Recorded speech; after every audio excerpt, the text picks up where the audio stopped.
તો દશેરા પછી સૌથી વધુ વાહનોનું વેચાણ એ રથયાત્રાના તહેવાર ઉપર થાય છે, પરંતુ આ વર્ષની રથયાત્રા ઓટો ઇન્ડસ્ટ્રીને ફળી નથી.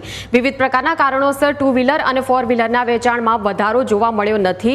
અમદાવાદમાં દર વર્ષે દશેરાના પર્વે અંદાજિત 5000થી વધુ વાહનોનું વેચાણ થતું હોય છે, તો બીજી તરફ 1200થી વધુ ફોર વ્હીલર્સનું વેચાણ થતું હોય છે. પરંતુ આ વર્ષે ટુ વ્હીલરનું માર્કેટ સ્ટેબલ રહ્યું છે. ફોર વ્હીલર વેચાણ માર્કેટમાં 10% જેટલો ઘટાડો જોવા મળી રહ્યો છે.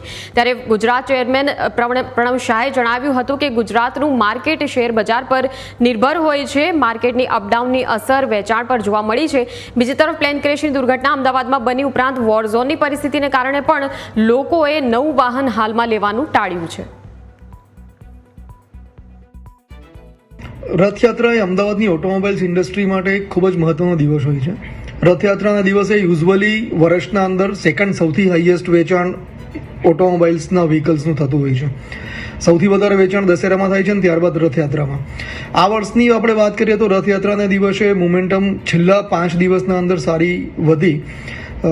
ટુ વ્હીલર લગભગ ડિલિવરીઝ 5500ના આજુબાજુ થઈ છે રથયાત્રાના દિવસે, જે લાસ્ટ યરની કમ્પેરિઝનમાં ઓલમોસ્ટ ફ્લેટ છે. એટલે લાસ્ટ યર પણ આ જ નંબર્સ હતા, એટલે એમાં એટલો ગ્રોથ થયો નથી. ફોર વ્હીલરની વાત કરીએ તો ફોર વ્હીલરમાં 10%નો ડિગ્રોથ થયો છે. લાસ્ટ યર 1200 જેવા ફોર વ્હીલરની ડિલિવરી થઈ હતી, જે આ વખતે ઘટીને 1050 જેવી થઈ છે.